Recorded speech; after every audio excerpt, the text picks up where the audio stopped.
Subhanallah, alhamdulillah, wa la ilaha illallah. Subhanallah, alhamdulillah, wa la ilaha illallah. Subhanallah, alhamdulillah, wa la ilaha illallah. Allah, Allah, Allah, Allah, Allah, ya Allah. Allah, Allah, Allah, Allah,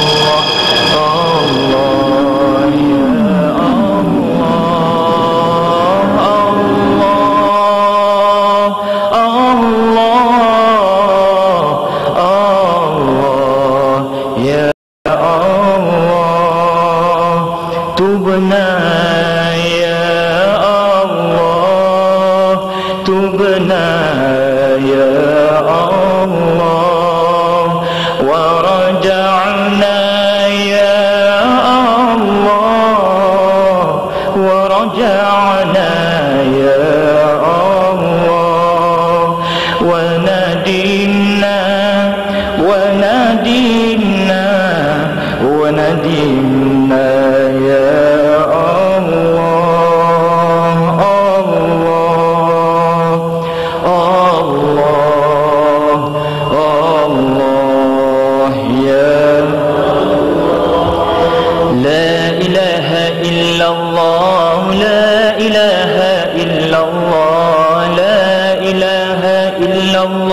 Muhammadur Rasulullah. Semua la ilaha illallah, la ilaha illallah, la ilaha illallah. Muhammadur Rasulullah, la ilaha illallah, la ilaha illallah, la ilaha illallah. Muhammadur Rasulullah. Ya Allah, ya Allah, ya Allah, ya Allah, ya Allah, ya Allah, ya Allah, ya Allah. La ilaha illallah, la ilaha illallah, Muhammadur Rasulullah, Muhammadur Rasulullah, Muhammadur Rasulullah. Tala'al badru alayna min thaniyatil wada', wajaba ash-shukru alayna ma da'a lillahi da'. Sekali lagi insyaAllah. Tala'al badru alayna min thaniyatil wada', wajaba ash-shukru alayna ma da'a lillahi da'. Sallallahu ala Muhammad, sallallahu alayhi wa sallam, sallallahu ala Muhammad, sallallahu alayhi wa sallam, sallallahu ala Muhammad, sallallahu alayhi wa sallam, sallallahu ala Muhammad, sallallahu alayhi wa sallam. Kepada junjungan besar Nabi Muhammad sallallahu alaihi wasallam, keluarga serta sahabat baginda, kepada sekalian roh ibu dan bapa, sama dia telah kembali ke rahmatullah, sama ada yang masih hidup di atas muka bumi yang fana, dan kepada sekalian roh muslimin dan muslimat, sama-sama kita hadiahkan kepada mereka yang mendahului kita dengan ungkapan umul kitab sekali lagi insyaAllah. kiramil Fatihah. A'udzubillahi samil alim minasyaitonir rajim. Bismillahirrahmanirrahim. Alhamdulillahi rabbil alamin. Ar-Rahmanir Rahim. Maliki yaumiddin. Iyyaka na'budu wa iyyaka nasta'in. Ihdinas siratal mustaqim. Siratal ladzina an'amta 'alaihim ghairil maghdubi 'alaihim waladdallin.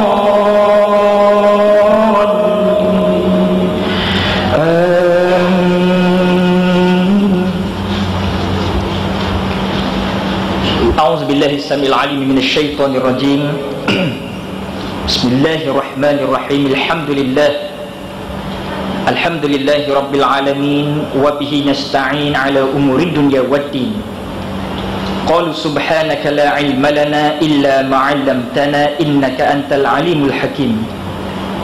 Rabbi shrah li sadri wa yassir li amri wahlul 'uqdatam min lisani yafqahu qawli. Amma ba'd. Teringat pesanan daripada Sayyidina Umar Ibn Khattab, hasibu anfusakum qabla an tuhassabu. Hitung dan nilailah amal perbuatan kamu sebelum kamu dihitung dan dinilai oleh Allah Subhanahu wa ta'ala pada hari kiamat kelak. Sabda junjungan besar Nabi Muhammad sallallahu alaihi wasallam, la hijratal ba'dal fath walakin niyyat wal jihad. Sadaqa Rasulullah sallallahu alaihi wasallam, atau kama qala, yang bermaksud tidak ada lagi hijrah selepas pembukaan kota Makkah, tetapi yang masih ada dulu, kini dan selamanya tidak lain tidak bukan hijrah melalui niat, yakni azam kita, dan juga jihad kita untuk membangunkan institusi kekeluargaan kita, kejayaan kita secara individualiti dan juga kepada seluruh umat sebagai golongan yang cemerlang, gemilang dan terbilang. Yang dirahmati Allah, lagi kita kasihi, lagi kita kenali, kepada keseluruhan kepimpinan projek Miftah Development, yang mana mengadakan program yang bermaudu'kan sekitar kisah yang tersirat balik yang tersurat yang telah dipaparkan kepada kita sebentar tadi, iaitulah berkisarkan maudhu' ceramah motivasi kita pada malam ini, iaitulah Anakku Sazali. Kepada Al-Fadil Tuan Pengerusi dan kepada penyair kita sebentar tadi, dan kepada seluruh para alim ulama, ashabul fadilah, para murabbi, para pendidik, rakan-rakan taulan, ibu-ibu, bapak-bapak, abang-abang, kakak-kakak, serta sahabat-sahabat dan adik-adikku sekalian, mudah-mudahan kita dirahmati oleh Tuhan punya dunia. Allahu Akbar. Pertama-tama sekali, sudah tentulah ana yang dhaif lagi hina ini mengucapkan syukur tidak terhingga kepada Allah, kerana inilah pertama kali selepas daripada zaman jahiliahku pada tahun 1980-an, pernahlah ke Singapura ini tuan-tuan. Rupa-rupanya kalau dulu ana masuk ke Singapura berambut panjang, hari ini masuk Singapura mungkin serban sedikit panjang. Alhamdulillah, sekali lagi, kalau tidak dek kerana kerjasama yang diadun, khususnya saya yang teringat nama di sini Al-Fadil Ustaz Rafi kita dan seluruh rakan gerak kerja program ceramah motivasi Anakku Sazali ini, dan keseluruhan ustazah daripada Miftah, sudah tentulah saya tidak berada bersama para hadirin pada malam yang penuh tenang, damai and it gives us a peaceful of mind. Kadang lagu-lagu kedengaran di sekeliling kita. Itu menggambarkan betapa indahnya pertemuan kita pada malam ini. Para hadirin ma'asyiral muslimin muslimat rahimakumullah. Walaupun agak sedikit kelitihan tuan-tuan, al-maklum saja, ana berasal daripada Copenhagen, Ipoh Perak teroris wan. Copenhagen di Denmark tuan-tuan, tapi Gopeng adalah salah sebuah daerah di Ipoh. Jadi saya daripada Gopeng ini sebenarnya, bersama dengan keluarga yang duduk di Ipoh, kemudian datang semalam ke Kuala Lumpur, dan alhamdulillah hari ini petang tadi baru dapat check-in masuk ke sini. Dengan saya mengucapkan banyak kemaafan pada sahabat-sahabat yang terpaksa menunggu begitu lama. Dan kebetulan pula untuk makluman tuan-tuan, saya tak nak sebut perkara ni, tapi saya kena sebut juga sebab kadang-kadang dia mengganggu sedikit konsentrasi saya, iaitu bukan masalah lagu-lagu dari telefon, tidak, pasal aku pun kaki melagu juga dulu. Masalahnya tuan-tuan, telinga saya di belah kanan ni agak tak berapa memberangsangkan hari ni, pasal saya pernah sedikit insiden kecil terjatuh. Jadi mungkin kerana saya pun tak tahu, mungkin perjalanan agak jauh kan, dia jadi bengap semacam belah kanan. Tapi bengap tak apa tuan-tuan, tapi otak tak mau bengap ya bapa rahimahullah. Sebab kita adalah berbeza sangat daripada nama makhluk Allah yang bernama haiwan, yang mereka mempunyai otak tetapi tidak mempunyai akal. Alhamdulillah, miftah dalam bahasa Arab, dalam bahasa Melayunya sudah tentulah kita katakan anak kunci untuk memecahkan apakah yang tersirat di balik otak ini. Dan akal ini kita mesti saluti dengan apa? Sudah tentulah para hadirin, ana yang ditugaskan dalam solat pada malam ini, saya cuba menyingkap, saya juga cuba mencari conclusion, kesimpulan, iaitulah bagaimana kita nak translatekan, kita nak relatekan, iaitulah daripada kehidupan kita yang Allah Ta'ala bagi istimewanya kita ada akal fikiran ini, dan kita cuba saluti dia dengan balutan iman dan taqwa, akidah syariat dan akhlak yang mantap. Saya yakin dan percaya tuan-tuan, paparan kisah benar, iaitulah koleksi hanyut sebentar tadi, saya yakin tidak akan terus hanyut jika kita masing-masing memahami apa kehendak Allah mengutus kita ke atas dunia ini, insya-Allah. Jadi para hadirin, sebelum anda mulakan majlis ni tuan-tuan, kita sebagai umat Islam sekarang ini sebenarnya kita telah masuk ke bulan Islam. Bulan Islam, kalau kita awal bulan Islam kita panggil bulan Muharram. Lepas Muharram Safar. Sekarang ni Muharram ke Safar tuan-tuan? 2 saat dari sekarang dah masuk Safar dah ya. Banyak orang mandi Safar kita ya. Dah masuk Safar dah. Sebab kadang-kadang ustaz pergilah ronda-ronda di seluruh KL, di seluruh mana-mana negeri, daerah, di Ipoh, di Perak, di Johor, di Kelantan, di mana-mana. Ustaz sering bertemu dengan member-member sebaya dengan kita. Ustaz saja bertanya, Syekh, sama ustaz kadang-kadang terpaksa gunakan bahasa agak pasar sedikit ya. Syekh, enta tahu tak bulan Masihi? Dia tahu. Januari, Februari, March, April, Mei, Jun, sampai terkolap lidah kata orang Perak, dan terkolap lidah tu. Makna kata hebat tuan-tuan. Tapi bila kita tanya balik, Syekh, bulan Islam macam mana? Bulan Islam ustaz, bulan Islam Syawal. Dia nak raya je dia kata. Dia tak tahu bulan selain Islam. Jadi pendekatan awal ni ustaz nak mengajak semua faham bulan Islam. Kita as a Muslim, kita kena tahu itu bulan Islam dulu. Bak kata lagu yang dipopularkan oleh Yusuf Islam. Kenal Yusuf Islam? Ya, dulunya namanya Steven Kucing, Cat Steven. Tapi dia dah berubah. Dia menjadi seorang da'i, seorang murabbi, pendidik pada anak-anak kecil di segala Europe dan sebagainya, UK dan sebagainya. Dia baru menghasilkan album, ada lagu dia. Lagu yang dipetik dari album Yusuf Islam and Friends. Lagunya berkisarkan bulan-bulan Islam. Apa kata dia? Muharram, Safar, Rabiul Awal, Rabiul Thani, di zaman Islam, Jumadal Ula, Jumadal Ukhra, Rajab and Sya'ban, Ramadan and Syawal, Zulqa'dah and Zulhijjah, di zaman Islam. Habis 12 bulan tuan-tuan. Macam kita try sekaligus, boleh? Boleh, insyaAllah. Senyum tu tanda setuju tu, insyaAllah. 1, 2, mula. Muharram, Safar, Rabiul Awal, Rabiul Thani, di zaman Islam, Jumadal Ula, Jumadal Ukhra, Rajab dan Sya'ban, Ramadan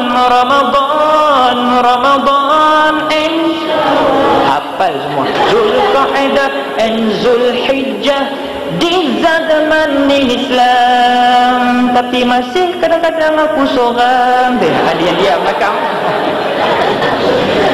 Nampak gayanya semua standard lah, faham semua. Alhamdulillah, mudah bicara tuan-tuan ya. Maknanya kita bukan golongan. Adakah golongan geng Sazali malam ni tuan-tuan agak-agak? Itu cerita 70 tahun dulu tuan-tuan, 7 tahun 70-an dahulu. Saya fikir yang ada sekarang dalam Miftah yang kita nak adunkan tuan-tuan, tidak lain tidak bukan golongan, kalau bapa mithali, ibu mithali, anak bukan anakku Sazali, tetapi anak yang mempunyai prinsip, tidak lain tidak bukan faham kerana kukuh, yakin kerana ceria, tekun tanpa suruh kerana kita sudah siap bersedia. Jadi para hadirin, inilah moto yang digunakan oleh Miftah, tempat adik-adik, rakan-rakan taulan semua menimba ilmu di sini, baik dalam bidang EQ atau IQ-nya. Yang paling penting para hadirin, selagi namanya ilmu, talabul ilmi faridatun ala kulli muslimin wal muslimah, menuntut ilmu merupakan kewajipan bagi seorang lelaki mukmin dan wanita yang mukminat. Sebab itu dengan ilmu sahajalah menjadi kayu pengukur kepada kita, sama ada kita boleh berjaya ataupun kita hanya menjadi golongan yang static, stable sahaja. Sebab itulah golongan yang berjaya ini, golongan yang digolongkan insan yang berjaya ini, yang diberitahu oleh Allah, kuntum khaira ummatin ukhrijat linnas, golongan yang dikeluarkan dari sebaik-baik, kamu ni sebaik-baik kata Allah, daripada seluruh manusia. Ukhrijat linnas, dikeluarkan di seluruh manusia. Kita ni apa yang dikatakan terbaik? Kamu umat terbaik. Allah Ta'ala menyatakan golongan yang ta'muruna bil ma'ruf wa tanhauna 'anil munkar, golongan yang mengajak buat kebaikan, dan dalam dia mengajak kebaikan dia tidak lupa mencegah kemungkaran. Hari ini kita dah gambarkan sedikit sebanyak input pada malam ini tuan-tuan.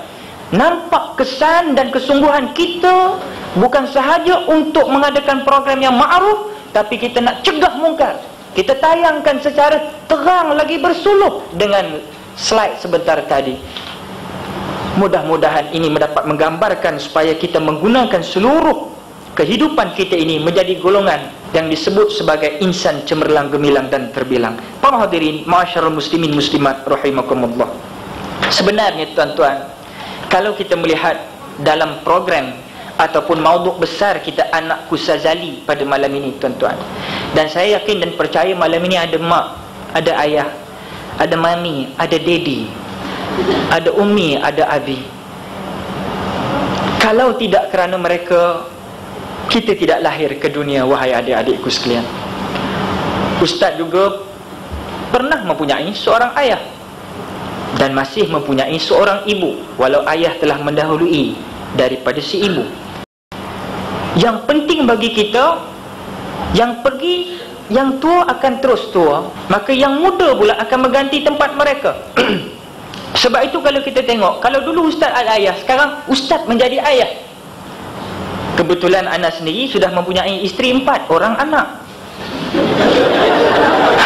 Belum habis cakap tu, isteri 4 orang anak, 4 orang anak ya, mempunyai isteri dan 4 orang anak. Jadi bermakna kitalah menjadi ayah sekarang, kita juga ada punya anak-anak. Sebab itulah, kalau dulu orang panggil ustaz untuk motivasi, cerita bab keluarga, cerita bab Anakku Sazali ni, mungkin ustaz susah sikit sebab ustaz ni tidak merasai bagaimanakah kehebatan ataupun ujian yang dijalankan ke atas orang yang bernama seorang pemimpin. Tambahan, ar-rijalu qawwamun 'alan nisa, suami, bapa adalah merupakan pemimpin ya kepada wanita. Dan apabila wanita dipimpin dengan baik, sudah tentulah ibu dan bapa cantik, menteri dan timbalan Perdana Menterinya cantik, maka rakyatnya juga cantik insya-Allah. Muslimin muslimat rahimakumullah. Apakah anak-anak yang dikurnia Allah kepada ibu bapanya itu hanya sebagai untuk pelipu lara, atau hanya sebagai untuk timang-timang si ibu? Ting ding ding ding ding ding, ting ding ding ding ding ding, ting ding, macam-macam style dengan timang. Kalau kita tengok filem Piramli, cerita Ahmad Albab, ada satu anak gergasi, dia timbang macam itulah. Adakah itu saja tujuan kita yang dianugerahkan seorang anak? Dan apakah anak-anak itu sekadar mewarisi apa-apa yang ditinggalkan oleh ayah dan ibu? Tidak. Bukan itu saja. Hujatul Islam, seorang tabib jiwa yang cukup terkenal dalam Islam, tidak lain tidak bukan Imam Ghazali rahimahullahu ta'ala, menyatakan anak itu adalah amanah di sisi ibu bapaknya, dan hati anak itu bersih, suci, laksana kain kertas putih yang tidak ada goresan atau lukisan. Dan anak itu menerima sahaja apa-apa goresan, apa-apa lukisan, apa-apa gambaran, apa saja yang dilukiskan ibu bapanya kepadanya. Seorang lagi, iaitulah para hukama, Ahnaf bin Qais, mengatakan anak itu adalah bunga hati, tulang punggung ibu bapa. Ibu bapaknya bumi tempat berpijak, dan ibu bapaknya langit tempat berlindung. Sebab itu Nabi bersabda, sahabat-sahabatku sekalian, kullu mauludin yuladu alal fitrah, yang bermaksud tiap-tiap anak itu dilahirkan dalam keadaan bersih suci. Maknanya anak ni dulu lahir bersih suci, adik kakak semua bersih suci.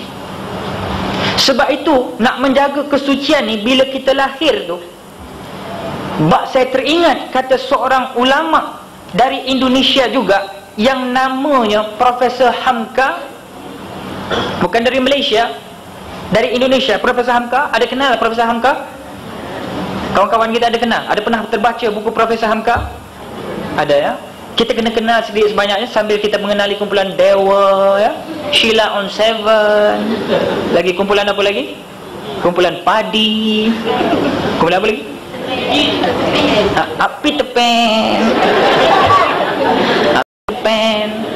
Jadi maknanya sambil kita kenal tu, Hujatul Islam kita kenal, termasuk ulama tersohor dari Indonesia satu ketika yang cukup lama, sampai sekarang dikenal orang, iaitu kata Pak Hamka, saat kau dilahirkan orang lain tertawa, engkau menangis. Betul atau tidak? Betul atau tidak? Maknanya memang kita lahir, iaitu dalam keadaan kita menangis, orang lain tertawa. Aku dapat cucu, aku dapat cucu, aku dapat anak, kata mak kita, kata tok kita. Kita menangis. Maka Profesor Hamka menyatakan bahawa di saat kau lahir orang lain tertawa, di kau menangis, maka berjuanglah. Di saat engkau mati kelak, engkau tertawa, mati di dalam ketertawaan, dan orang lain menangisi pemergianmu, wahai anak. Kita nak macam tu tuan-tuan. Apa Profesor Hamka kata tu tepat sekali. Makna kita lahir ke dunia, tidak ada orang yang ketawa. Ada orang lahir ke dunia ada. Mr. Bean aja macam tu, yang orang lain tak ada. Makna kata bila kita lahir ke dunia, menangis, digenggam di tangannya. Banyak rahsia. Sebab itu bayi bila lahir dia genggam, bukan dia nak jadi Hogan menembak orang, tidak. Bukan dia jadi The Undertaker, bukan dia jadi Stone Cold. Yang pentingnya dia keluar tu genggam, rahsia Allah banyak. Ini yang Miftah nak bukakan ni tuan-tuan. Sebab itu kalau kita tengok muslimin bila lahir, kita nak dijaga dalam keadaan environment semua, apa dia buat? Maka si bapa pertama sekali akan azan dulu. Allahu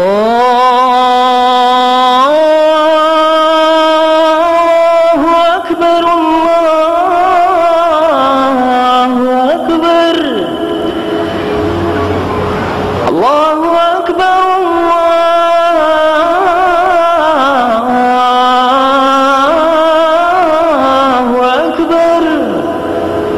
sampai habis azan. Tuan-tuan, cuma si bapa pun kena faham, waktu azan kepada bayi kecil ini tak perlu azan macam Mekah dan Madinah tu. Ada juga kadang ustaz tengok di hospital, bapaknya pakai kain sarung, kain batik cap Gajah Mada je masuk. Dia gulung-gulungnya kain tu, dibuatnya macam azan dalam masjid. Telinga budak tu baru mendengar. Kan? Maknanya tak ada, panca indera yang Allah Ta'ala izin satu je waktu lahir ni, telinga je dengar. Sebab itu orang tu check telinga dia, budak ni dengar tak dengar. Mata tak nampak lagi. Mana bila kita azan tu fresh lagi telinga tu. Mana kata kalau kita hentak kuat-kuat kan pecah pula kena telinga budak. Makna slow and steady je. Slow and steady je. Allahu Akbar, Allahu Akbar. Simple. Syaitan akan lari tuan-tuan. Nampak? Punya nak jaga fitrah tadi tuan-tuan. Adik-adikku sekalian, begitu sekali.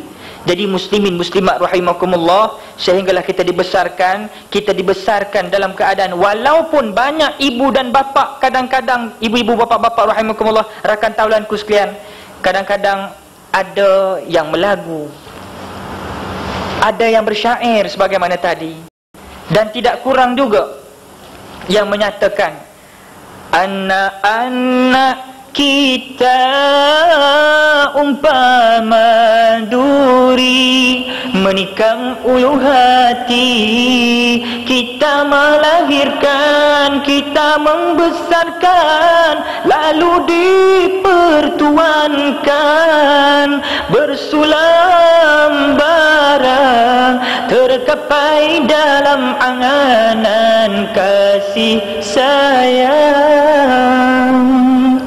Kadang-kadang di saat nak membesarkan anak ni bapa rahimakumullah, kita melihat di sana juga walaupun ada ibu dan bapa yang memahami siapa-siapa yang mendidik anaknya berakhlak mulia di masa kanak-kanaknya, maka ia akan bergembira di masa dewasanya. Begitu juga barang siapa yang membiasakan akan sesuatu, niscaya menjadi kebiasaanlah atas sesuatu itu. Sebab itu, kalau kita tengok tuan-tuan, mak bapak dalam sebelum melahirkan kita penuh berdoa tuan-tuan.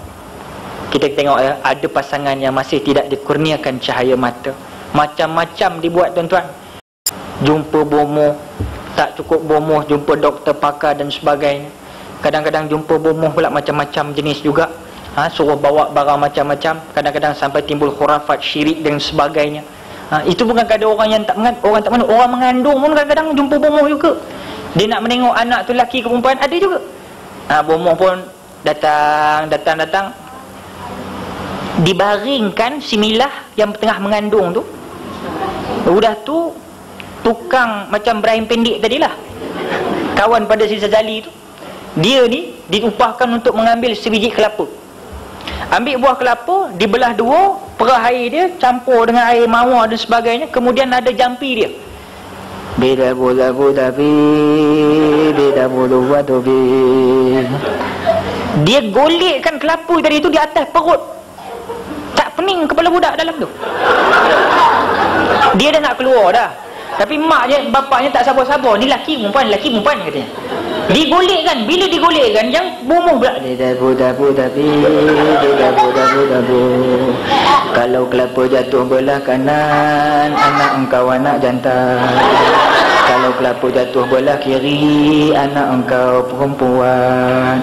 Kalau kelapa sangkut tengah-tengah, anak engkau anak pondan.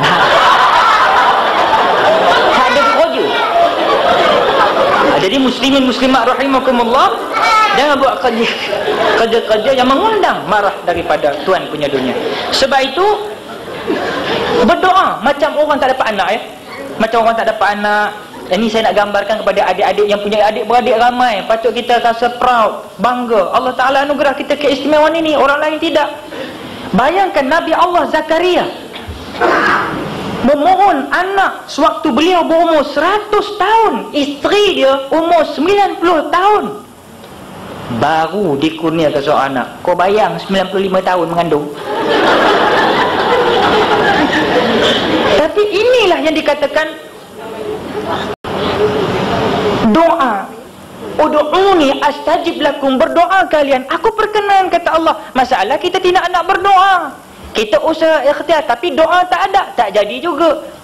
Doa adalah senjata mukmin, doa adalah otak ibadah. Otak maknanya muslimin muslimat rahimakumullah menyatakan kita berdoa lah. Ni kadang-kadang kita doa tak juga.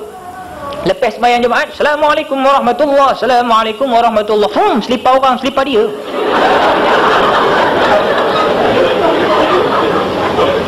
Pesen berdoa yang style kedua pula, tak boleh doa panjang, nak pendek-pendek. Alah ustaz, pendek sudahlah ustaz. Ni ayam dah berbau ni kata. Kalau kenduri kenara lah, bukan? Ataupun semayang panjanglah sikit tengah ramai-ramai. Kalau berdoa dalam paling jemaah paling ramai, macam Ustaz Hafazah kita bawa sebentar tadi, dipimpin begitu indah tuan-tuan, ya, barakat, cepat makbulnya. Ini bila imam berdoa panjang-panjang, kita bercakap, hati bercakap. Imam pula doa panjang pula. Allahumma ansur ikhwanana fi Palestin, Allahumma ansur ma'al yahudil ghasilin wa sainatil mu'tadin, Allahumma ankil al-masjid al-aqsa min al-mu'tadin, Allahumma arham syuhada al-muslimin fi Kashmir wa fi Bosnia wal Herzeg wa fi Chechnya wa fi Somal wa fi Afghanistan wa fi India wa fi Malaysia wa fi Singapura wa fi apa. Yang belakang cakap apa? Aku tak pernah dengar Palestin, Singapura, Malaysia. Tak pening kepala orang dah. Macam mana nak makbul asyik bercakap kerja imam? Imam tahulah tanggungjawab dia, bukan? Kita makmum aminkan aja. Imam mesti minta yang terbaik ni, insya-Allah. Satu. Yang kedua, yang ketiga, berdoa juga tapi tangan tak kena tempat. Orang berdoa, adab berdoa tangan sejajar. Kadang-kadang kita berdoa tangan letak atas apa? Atas apa, Dek? Atas paha. Relax. Yang imam dah menggugur-gugur, habis jatuh semua rambut, air telinga, air hidung semua keluar. Menangis berdoa. Dia relax.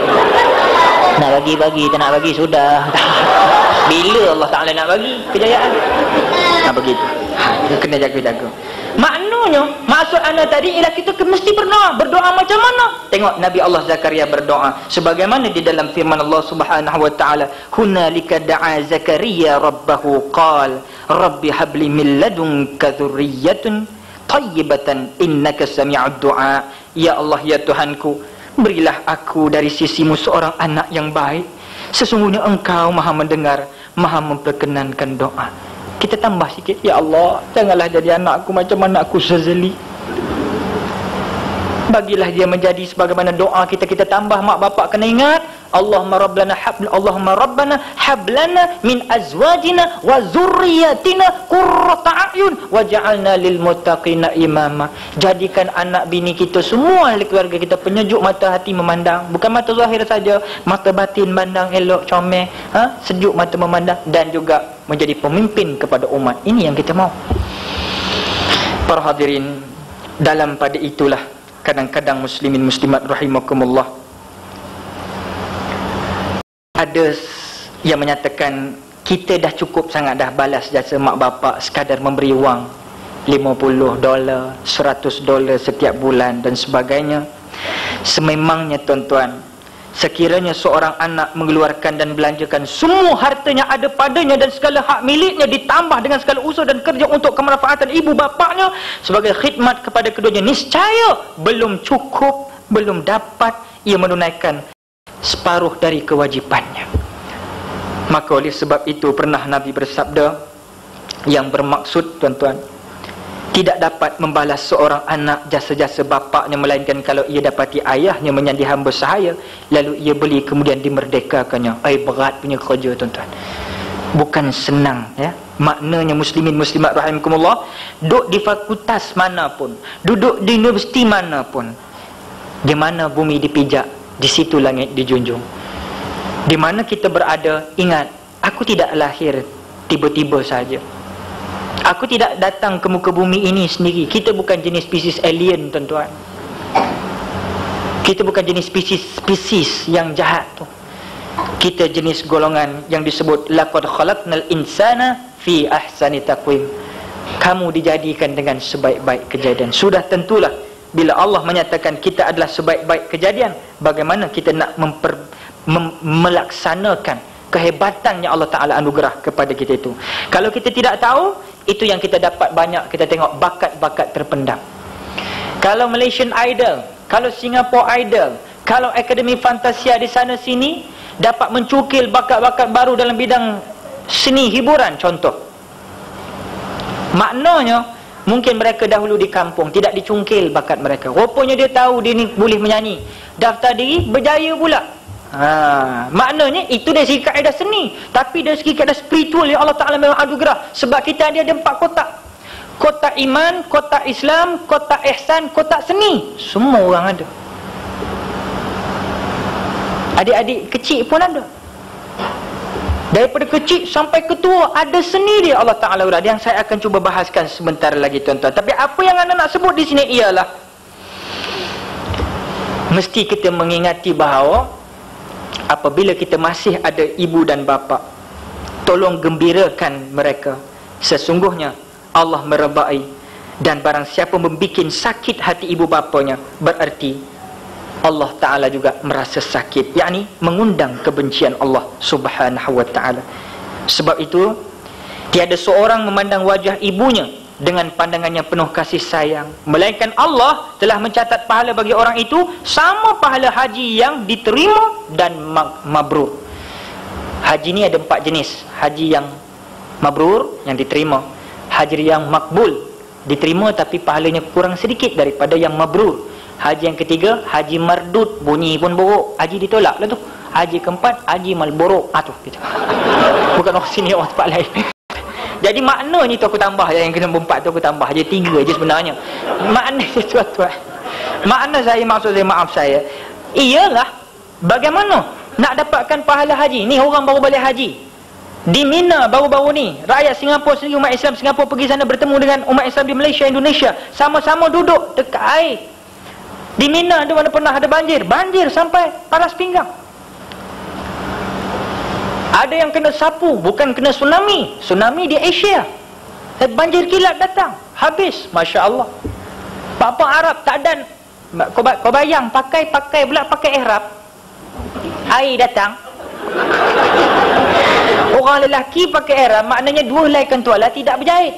Tidak berjahit maknanya tak boleh ada jahit sambung, tak boleh. Makna seluar Superman tak boleh pakai lelaki. Tu orang pergi Mekah tu main-main. Tengok Allah Ta'ala nak samakan kita ni. Walaupun ada darjat, ada golongan kaya, ada golongan marahain, ada golongan miskin dan sebagainya, Allah satukan kita. Menunjukkan Allah nak ingat kamu tu tetap sama. Pada pandang dalam banyak, dalam satu ada yang banyak. Tapi tu yang saya nak kata tadi, pakai ihram begitu sekali. Itu kalau di Mekah tuan-tuan. Tetapi ada yang menyatakan, Nabi sendiri menyatakan bahawa kamu boleh dapat sama dengan pahala haji yang mabrur dan makbul sekiranya kamu memandang wajah ibu bapa dengan pandangan yang penuh kasih sayang. Pandanglah dengan penuh kasih sayang. Lihatlah wajah Hasan melihat anaknya tadi. Macam mana pun dia tetap sayang pada anak dia. Yelah, tengok pula lah wajah Sazali, pandai counter balik. Kan? Dia pun psikologi kat bapak dia. Ayah marah tak ayah? Kata. Dia mesti maintain balik kan, cool balik. Jadi maknanya muslimin muslimat rahimakumullah, kita boleh katakan cool, tetapi bukan Islam menyatakan semua itu cool. Tidak. Sebab Islam ada hudud, ada batas. Ikan hanya boleh hidup pada batasan, iaitu dalam air. Ada tak ikan boleh hidup di atas daratan? Ada atau tidak? Ada. Ikan nak mampus namanya tuan-tuan. Jadi kalau ikan nak mampus, jadilah macam Finding Nemo tu, duduk kata biar kelepak nak mati dah kan. Jadi kita manusia boleh hidup bukan hanya dengan makan minum, tetapi dengan panduan-panduan Rabbani. Apa dia? Al-Quran, As-Sunnah, Ijma' dan Qiyas. Inilah bekalan yang Nabi tinggalkan kepada seluruh generasi dulu, kini dan selamanya. Ingat, kalau ikut musim hijrah kita dah 1426. 1426 tahun dah Nabi meninggalkan kita. Bayangkan apa yang ada di sekeliling kita. Lihatlah di sekeliling kita. Cuba tengok betul-betul apa yang ada. Banyak yang mencegah kemungkaran, atau banyak yang membajai kemungkaran, atau banyak yang mengajak untuk buat kebaikan, atau banyak yang menidakkan kerja-kerja yang baik ini. Malam ini mudah-mudahan tuan-tuan kita ingat majlis ilmu, selagi mana kita duduk, selagi itu mak bapak kita tidak diazab oleh Allah kalau ada di alam barzah. Kalau ada datuk nenek moyang kita dah pergi, mak bapak yang datang malam ni, mak bapak mereka juga tidak diazab oleh Allah SWT.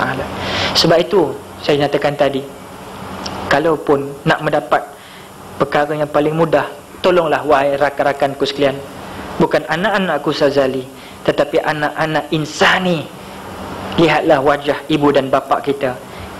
Tengok, renunglah dengan pandangan kasih sayang. Tengok muka mak. Mak, muka mak macam Siti Nurhaliza lah mak, kan? Mak pun senyum aja, kan?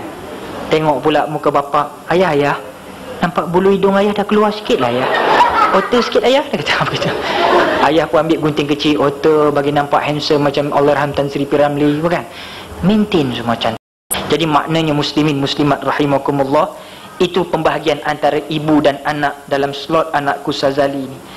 Tapi antara tugasan besar saya pada malam ini tuan-tuan, iaitulah tidak lain tidak bukan, saya nak mengajak supaya kalau boleh saya sendirilah, saya ingat diri saya, keluarga saya, supaya saya nak berjuang tuan-tuan, sehingga saat mati, kalau dulu kita lahir kita menangis orang lain tertawa, kali ini kita akan dalam keadaan orang lain menangisi pemergian kita.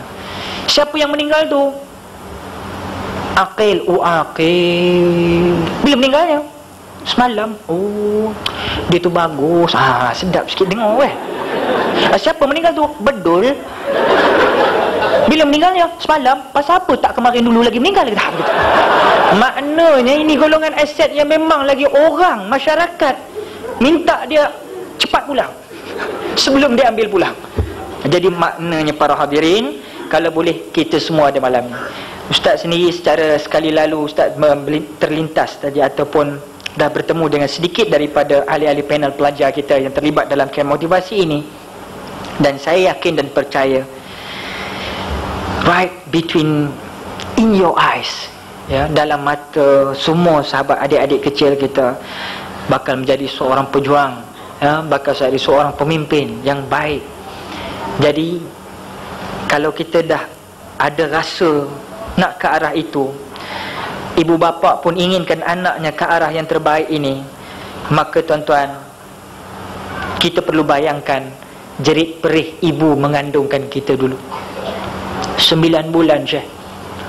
9 bulan ni kakak-kakak dah merasa 9 kilo bawa. Laki-laki tak ada berkilo-kilo kita bawa kulu gili. Ini 9 kilo bawa cakap kau. Kadang-kadang kau kaki kau kanan, kata ayat lagu tu. Kau kaki kau kanan. Dan bayangkan anak yang lahir setelah berhempas pulas. Ingat orang mengandung ni tuan-tuan, kalau meninggal dunia ibu waktu melahirkan, Nabi sendiri isytihar mati syahid kalau dia bertakwa lah. Janganlah mentekan darah harak waktu nak lahir tu, tak boleh jadi. Maknanya waktu nak lahir tu beriman, dia berzikir, ya Allah, ya Allah, meninggal dia mati syahid, Nabi kata. Makna tuan-tuan, nak melahirkan kita ke dunia ni, bak kata kumpulan-kumpulan rock lah, 50-50 babe, cakap 50-50. Bayangkan si ibu seolah-olah tidak tentu hala. Malam-malam gak tidur dia, ya, dipasangkan ubat nyamuk. Kalau dulu zaman spray, tengok TV kejap, tutup pintu semua, spray dulu, nyamuk pun pening, kan? Baiklah datang, kata pening kepala nyamuk, kan? Sekarang tak payah pakai asap, pakai elektrik aja, tekan switch on, nyamuk pun terus pening, tak terhidu asap. Yang kita boleh lena tidur, tapi mak bapak tetap bangun juga, tengok kok ada nyamuk ke pepijat ke ulat bulu ke mana tahu. Tengok anak dia, Allah punya sayangnya adik ibu bapa kita kepada kita.